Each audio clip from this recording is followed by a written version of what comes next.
VP Duterte, patunay raw na magkakilala sila. Ito na, paliwanag mismo ni Attorney.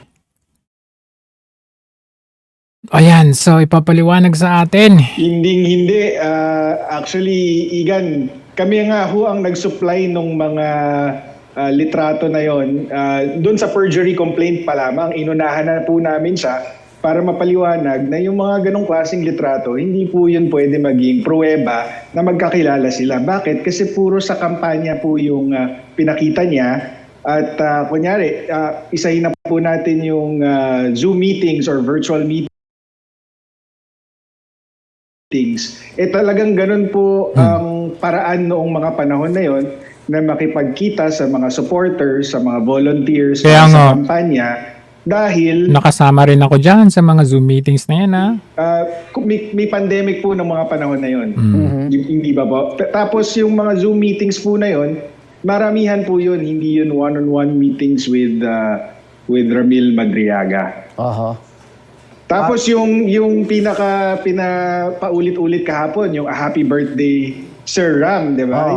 Yung birthday greeting na yun, alam naman po natin na yung mga celebrity, di ba po, nagre-request sa kanila na batiin yung mga tao, tapos may papel. Yun po mismo ang pruweba na hindi sila magkakilala. Dahil kung magkakilala talaga sila, hindi po kailangan na gawin yon ni VP Sara na isulat yung pangalan niya doon sa papel, tapos batiin ng gano'n.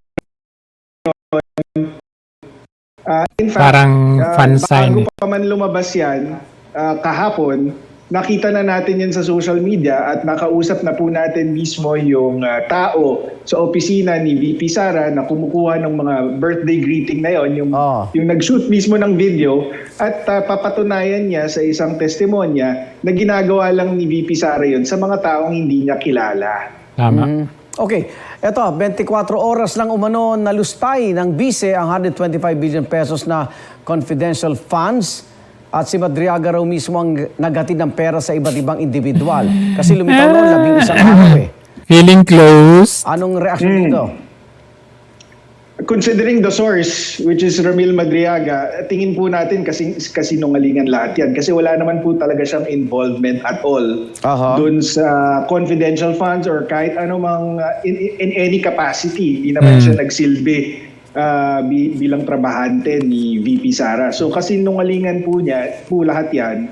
Ang gusto ko po iparating sa mga kababayan natin ay yung mga mabibigyan na alin. Ito lang, ako ini-expect ko talaga na pagdating ni Madriaga dyan, meron siyang sasabihin na meron siyang matibay na proof na nagtrabaho nga siya doon. Halimbawa, may hawak siyang ledger, o kaya may hawak siyang DTR kung nagdi-DTR man. Alam mo yung parang attendance, parang ganun. Paano pa ba? Kontrata, if may contract. Ba? Contract signing, mga ganun. I was really expecting, or in any form like conversation. Kasi nung tinanong siya ni sino pang pangalan nung nagtanong, si Bakla ba yun? Basta doon sa mga makabayan block, nagtanong sila sa kanya kung hawak niya ba yung phone. Si yung tatay ni Wamos. Nagtanong kay Madriaga kung hawak niya ba yung phone. Hawak ba ang phone? Hawak ba ang phone? Pinigilan siya ni Luistro na probing question na daw yun. So, the mere fact na hindi mo ma-establish na, hawak ko yung phone, hindi naman kinakailangan na ipakita mo yung phone, di ba? Kasi wala pa nga tayo sa hearing or sa trial proper. So, clarificatory, hawak mo ba yung phone? Yung ebidensya na hawak mo ba? O pinigilan siya ni Luistro. So, I was really expecting something documented na siya ay nagtatrabaho. Pero ang pinakita niya, picture with VP, birthday greetings, campaign photos and videos. Niya laban kay VP Sara kay Pangulong Duterte. Ang problema sa kanya, wala siyang ebidensya. 'Di ba? Yung mga delivery umano puro cash. So wala siyang pruweba. Kahit picture wala. Yung mga instructions puro verbal or over the phone. na prepaid phone pa ang gamit, so hindi ma-verify. So, ibig sabihin, hindi niya mapapatunayan. At convenient para sa mga sinungaling na wala naman talagang ebidensya. Ngayon, Igan, baka sabihin, illegal na activity yan, kaya sinadya na hindi matitrace. Okay. Diba? Okay. Pero dapat may ibang batayan. Anong halimbawa ko? Kunyari, dito sa flood control scandal, itong si Henry Alcantara at saka si Bryce Hernandez. Bakit kahit na yung ibang mga sinasabi nila walang ebidensya, bakit naniniwala ang tao sa kanila? Kasi mga pinuno sila ng DPWH sa Bulacan kung saan nangyari yung korupsyon. Sila yung mga opisyal doon, sa kanila dumadaan yung pera, sila yung nag-a-award ng kontrata. So meron silang personality at impormasyon para sabihin yung mga yon. Pero si Madriaga, hindi naman po siya konektado kay Vice President Sara eh. Outsider po siya. Ang pruweba niya lang na magkakilala sila, itong mga picture sa kampanya at itong birthday greeting na hindi po nagpapatunay na nagtatrabaho siya in a sensitive capacity for the Vice President. Kaya wala pong katuturan yung testimonya niya kahapon. Kahit sabi niya na siya nag-dispose ng 125 million pesos. Opo, dahil kasinungalingan po yun, 100%. Okay, kung hindi siya pinilit, no? O kaya may kapalit itong kanyang testimonya, ano nakikita yung motibo ni Madriaga laban kay Vice Sara Duterte? Actually, dun sa perjury complaint, Igan, na napakita na natin yung motibo niya. Okay. Sa isang Facebook Messenger message na pinadala ni Madriaga to Lieutenant Colonel Dennis Nolasco, sinabi niya doon na magiging state witness daw siya at yun ang magiging vehicle niya para makalabas ng kulungan. So sinasabi niya doon sa text message na, Colonel Nolasco, sabihin mo na lang, bumaliktad ka, sabihin mo na lang na sa akin mo binigay yung confidential funds at ako na lang magpapaliwanag kung saan ko dinala. Kasi ako, hindi naman ako makukulong kasi magsi-state witness ako. So yun po ang motibo para makalabas po ng kulungan. Okay. Maraming tatanong. Sige po. Igan, hindi niya sinagot yun Hindi niya sinagot yun kahapon sa testimonya niya. Hindi niya rin yun sinagot sa counter affidavit niya na natanggap din namin kahapon doon sa perjury complaint. Okay. Eto, ba't hindi dumalong personal si BP Sara para harapin niyang personal itong si Madriaga?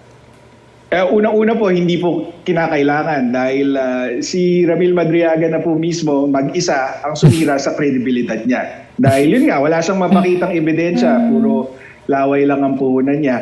Pangalawa, kung napansin niyo kahapon, nagmoro-moro yung mga miyembro ng House Justice Committee. Agoy. Kesyo, hindi daw pwede mag-probing questions. Paano po mako-confront si Madriaga? So, ibig sabihin, kung nag-attend man si VP Sara para kumpontrahin tong si Madriaga, tanungin at palabasin na nagsisinungaling siya, hindi rin siya makakapagtanong. Okay. Kasi kahit mismo yung mga tanong ng mga House Justice Committee members, hindi pinayagan ni Chairperson Luistro. Okay. So, wala pong punto. Attorney, panelo yung waiver. Hindi ba kayo nababahala doon sa bank account ni Madriaga? Walang katuturan kasi sabi niya ginawa daw siyang dummy ni PRRD. Tapos yung accounts daw Tapos pati si VP, pati si Carpio. niya. So kapag nag-sign siya ng waiver, anong mapapatunayan nun? Ang mapapatunayan lang is yung bank accounts na sa pangalan niya at kung anong laman ng account. Hindi yun mapapatunayan na kay PRRD galing yung pera. 'Di ba? Kaya katawa-tawa it was a spectacle, it was a performance na base sa kathang isip at gawa-gawang ebidensya. Maraming salamat, Atty. Salvador Paulo Panelo Jr. Okay. Ano pa? Sabi kaya dito kay... Kung napanood, inyo pong malamang nabasa yung kanyang supplemental affidavit na binasa po nitong si Sir Ramil Madriaga. Anong inyong reaksyon? Reaksyon, hindi nakakagulat na puro kasinungalingan na naman ang sinabi niya dahil alam na namin to nung unang affidavit niya pa lang na patunayan na natin dun sa filing ng perjury complaint na wala silang personal or professional relationship nitong ni VP Sara at kumpleto po tayo sa ebidensya para patunayan ito. Kaya kahapon, alam natin kung may idadagdag siya, kasinungalingan din. And mapapatunayan din namin sa tamang panahon na false ulit. Oo. Attorney, doon po sa magkakilala sila, meron siyang mga inilabas na mga, kasi may video greetings, happy birthday, no? Opo, isa yun. Oo, and then meron din pong mga event, no? Kasi kung picture lang naman, madali yun kahit na sino pwede magpa-picture. Pero yung pong sinasabi na sa buo daw po na testimonya ni Madriaga, sa iba ang napatunayan lamang niya na sila ay magkakilala ni VP Sara kasi sa mga pictures at saka sa video. Ano po ang masasabi niyo doon? Unang-una dun sa birthday greeting, no? Tingin ko nga, yun ang nagpapatunay na hindi sila magkakilala. Kasi kung tunay kayong magkakilala, sabi niya, 2018 pa lang, magkakilala na sila, nagtatrabaho na siya para kay VP Sara. Hindi mag-greeting ng ganun si VP Sara, yung parang fan sign na greeting.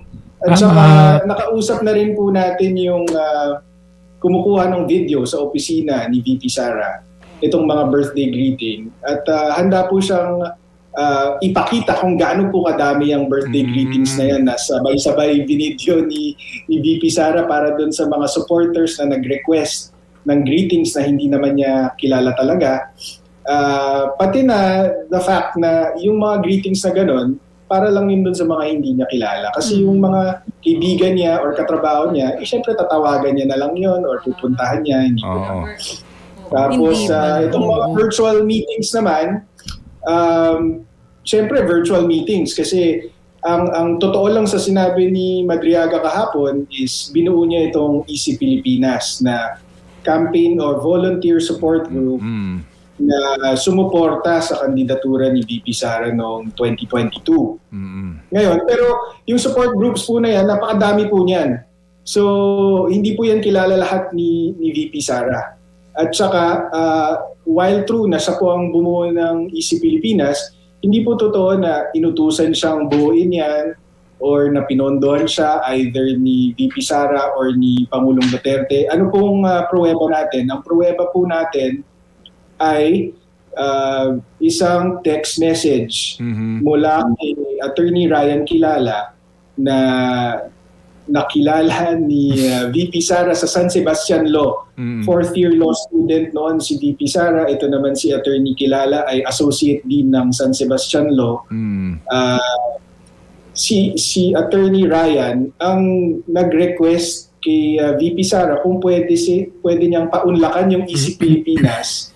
Oo, pinaunlakan lang pala virtual meeting sa kanila. So anong pinapatunayan nun? Diba, kung kilala mo talaga si VP Sara, nagtatrabaho ka sa kanya for 3 years na at the time, bakit kailangan mo pa dumaan kay Attorney Ryan para magkaroon ng virtual meeting with VP Sara? So, ang importante ding malaman ng tao is, number 1, nasa perjury complaint na po yan na final namin nung Marso pa sa Office of the City Prosecutor of Taguig. But more important... Ay, ano naman sabi ni yung abogado niya, tingnan nga natin. Yung sinungaling niyang abogado. Abogadong sinungaling. Kaugnay sa mga naging pahayag sa House Justice Committee ni Ramil Madriaga, meeting usan, may puntong naging emosyonal po siya.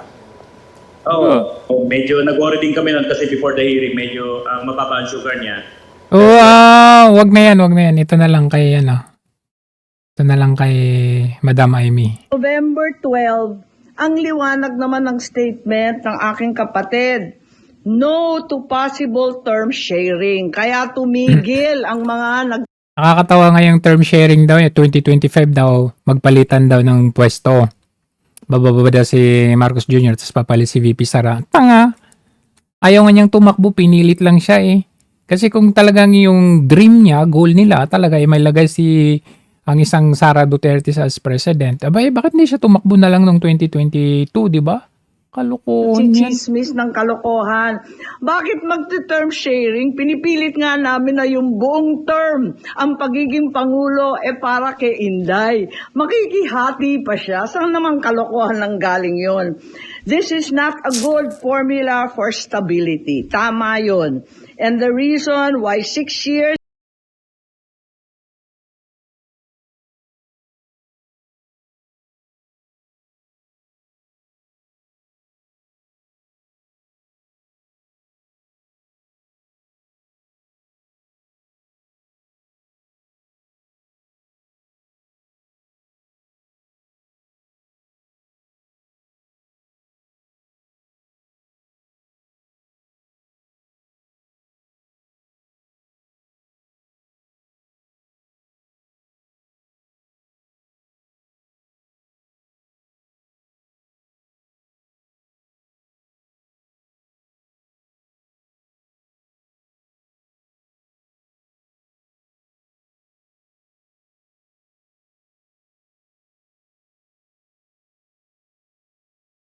suporta. Ayan, binabanatan na naman niya. Kita naman natin, November 14 na yan. Ewan ko kung saan yung kasunduan na pinagsasabi na kinumbinsi ni Bongbong o kinumbinsi si Bongbong, pati yung sinungaling, nagkabulbul na. I'm sure yung pagtakbo, desisyon ni na Bongbong. Totoo naman, ang kulit-kulit kaya namin. Tapos, November 16, sabi ni Nograles, wala nang Duterte go. November 16 din, talagang nag-iisip na kami ng kampanya kasi pumila na eh.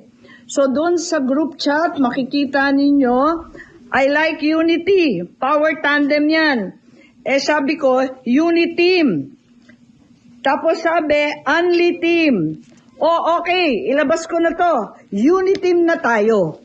At doon nagmula yung Uniteam, November 16. Okay? So, hindi ko maintindihan yung November 21, nangangampanya na by November 21. Nako.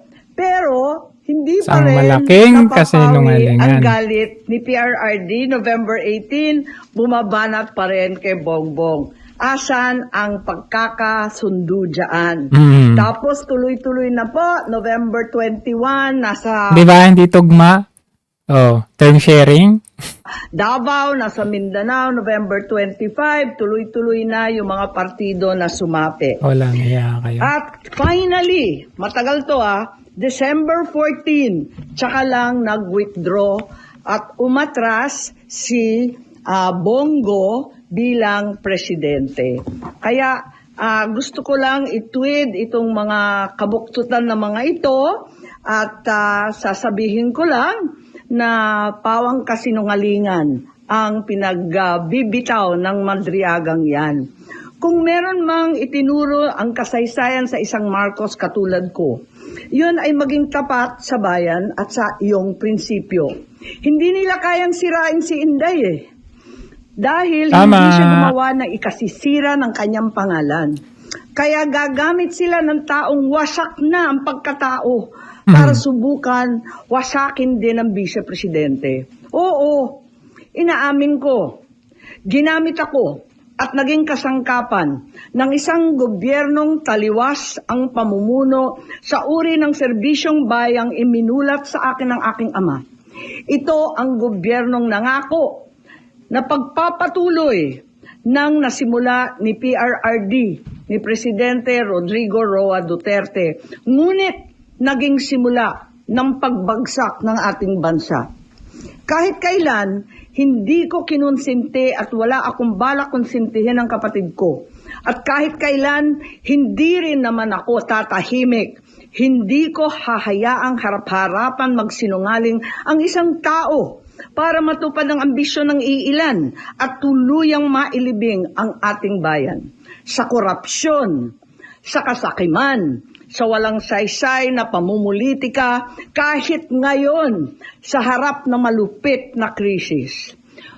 Bongbong, Pangulong Marcos, alam mo ang katotohanan. Andun ka, magkasama tayo. Kung hindi mo ito ipinag-uutos, walang dahilan para hindi mo itama ang kasinungalingan na ito. Huwag mong konsintihin ang mga politikong ginagamit ang sinungaling na si Madriaga. Yun lang po. Yun, no? Pero kilala niyo si Madriaga na talagang tao ni BP Sara? Huhi! Sino ba yun? Pero ma'am, doon sa ginawa niyo ngayon na press con, di ba possible na umakyat dito sa Senate yung impeachment case? Hindi kaya ma-question na yung inyong pagiging impeachment judge? Ang totoo, hindi ko maintindihan kung anong koneksyon nito sa impeachment case. Ang sinasabi ko lang yung katotohanan tungkol sa mga pangyayari noong 2021 na walang kinalaman sa impeachment. Mananatiling akong juror at judge at pakikinggan ko yung ebidensya nila. Pero sa aking tingin, wala naman tong koneksyon at hindi naman yata bawal magsabi ng totoo. Tama. Sa hearing kahapon, iwas na iwas sila na yung mga possible probing question, yung pag-question sa credibility dahil sa Senate daw dapat pag-usapan yung credibility ni Madriaga bilang testigo. Ang sinasabi ko lang, yung mga claim niya, alam na alam ko na hindi totoo at palagay ko walang koneksyon sa impeachment. Ilag na ilag rin ako katulad ng ibang senador na mag-comment whether pro or con. Pero sa mga tinathala, itong mga impormasyon niya tungkol sa term sharing, tungkol sa kasunduan, tungkol sa pag-uusap at meeting-meeting. Alam ko kasi yan hindi naman totoo.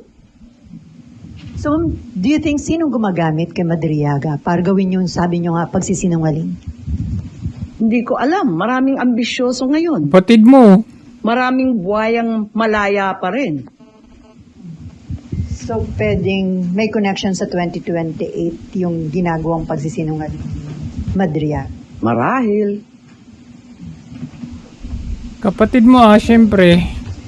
Ma'am, but in racing, yun pong mga, sabi nyo nga po, truth, na hindi totoo yung sinasabi ni Madriaga. Are you also questioning his credibility bilang witness doon sa impeachment hearing? Ganyang klase bang mga testigo ang ihaharap sa Senado? Mahiya naman sila.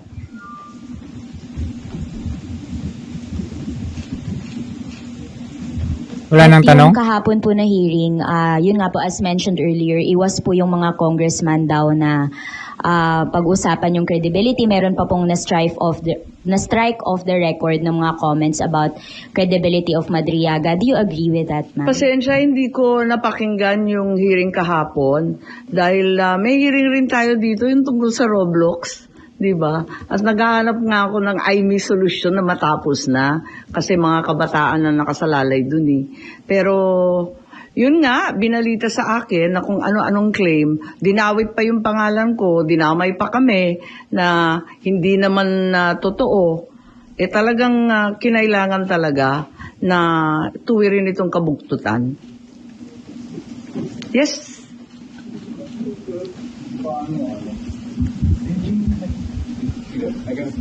Ma'am, balikan ko lang si Madriaga.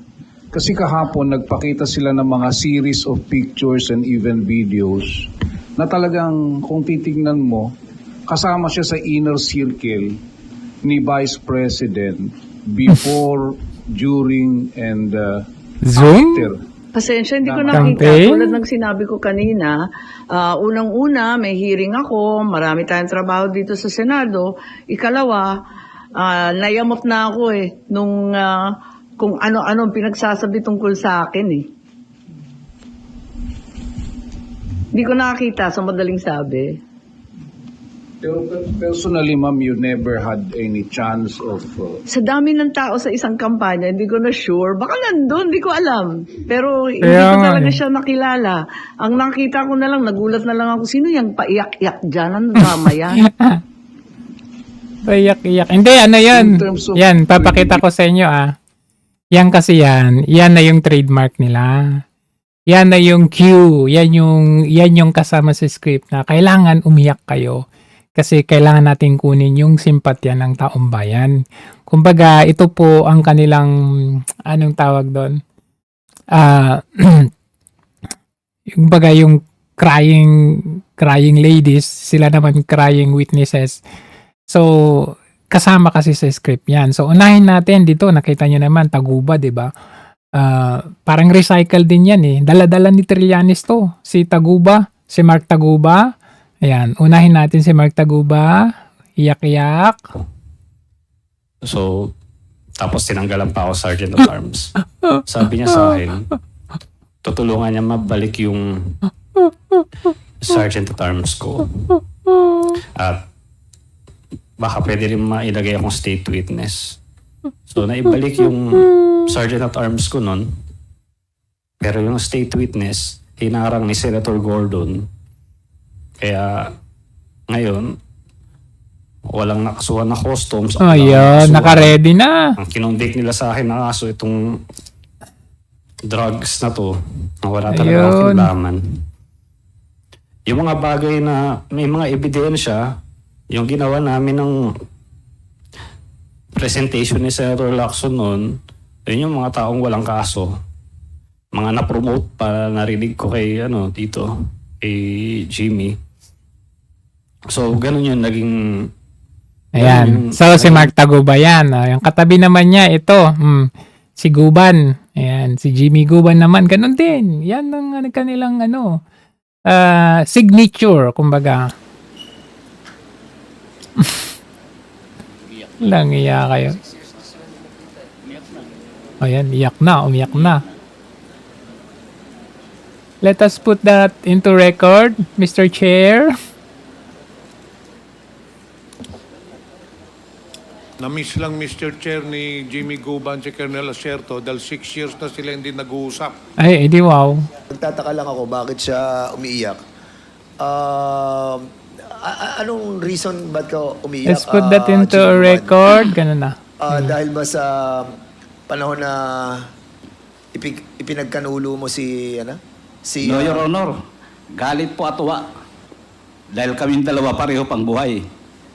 Hindi ho dahil sa pagkanulo, kundi dahil sa sindikato, sa mafia ng Davao, Davao Mafia, na kami ang biktima. Pasalamat po kami sa Diyos dahil pareho kaming buhay. Si Colonel Pardo po namatay. Si Captain Perote. Si Agent Hernan Abarrio, kasama ko sa Customs. Ayan, sino pa? Ayan, yung mayor na drug lord na tumakbo nung panahon ni PRD, tumakbong Amerika, ngayon bumalik, testify against Duterte. Ayan.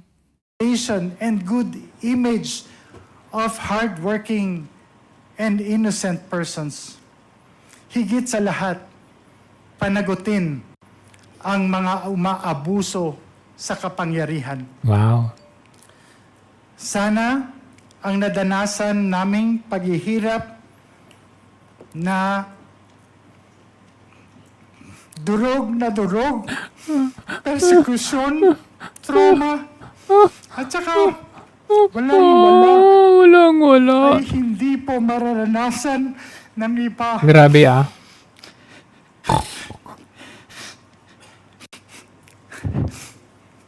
Yak-yak kayo, dami yung sinirang buhay. Walang hiya kayo.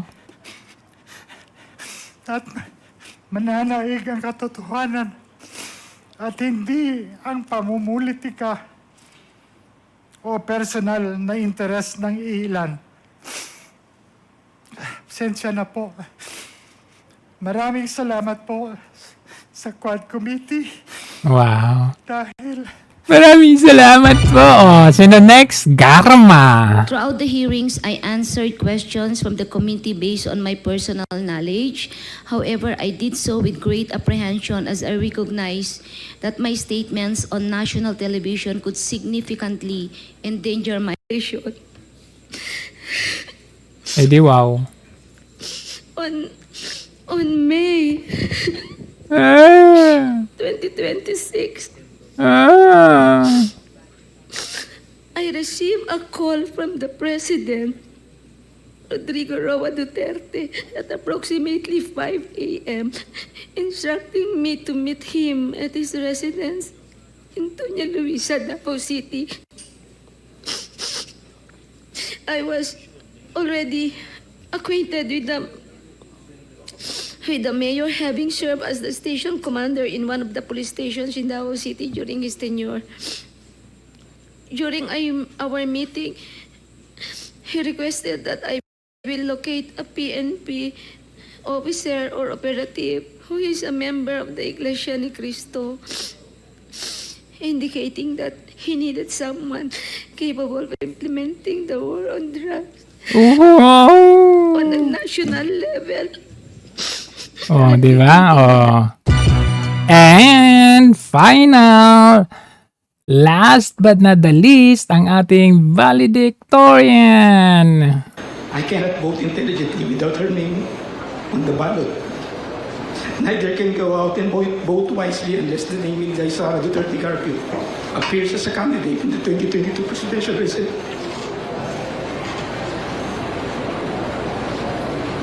Would you like 47.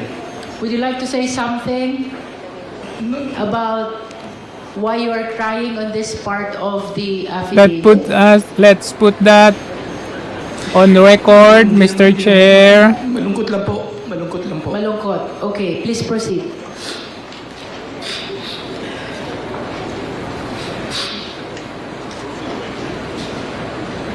Mr. Chair.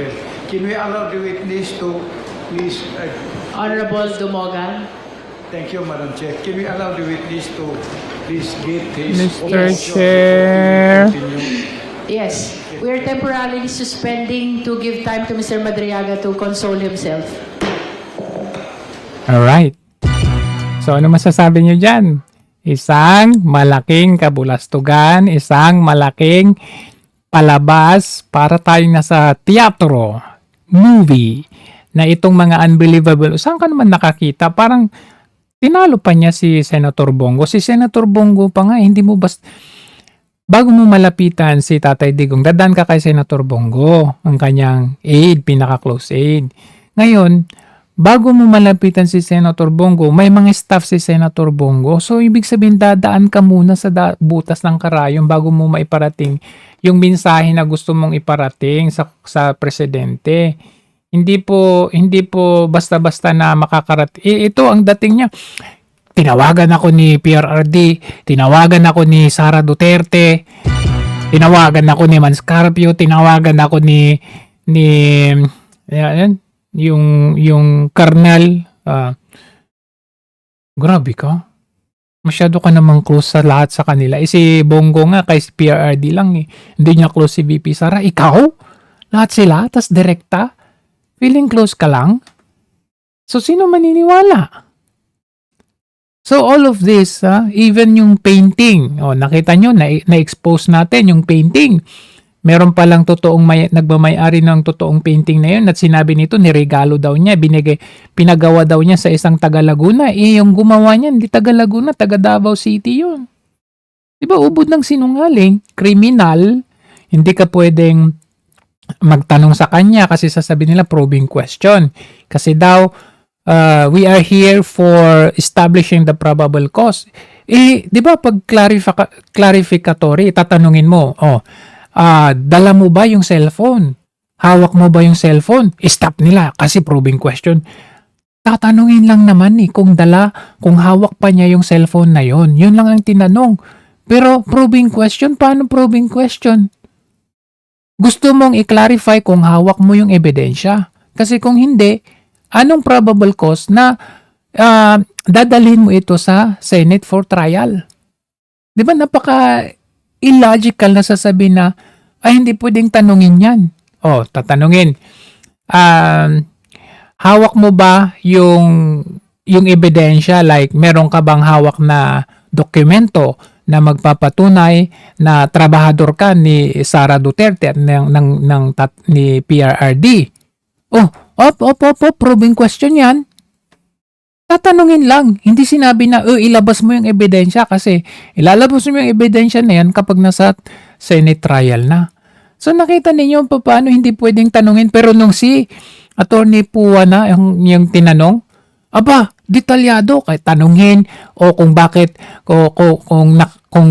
ka tumanggap ng ganitong amount na envelope kay VP Sara, tatanungin. Hindi ni-stop. Probing question yan.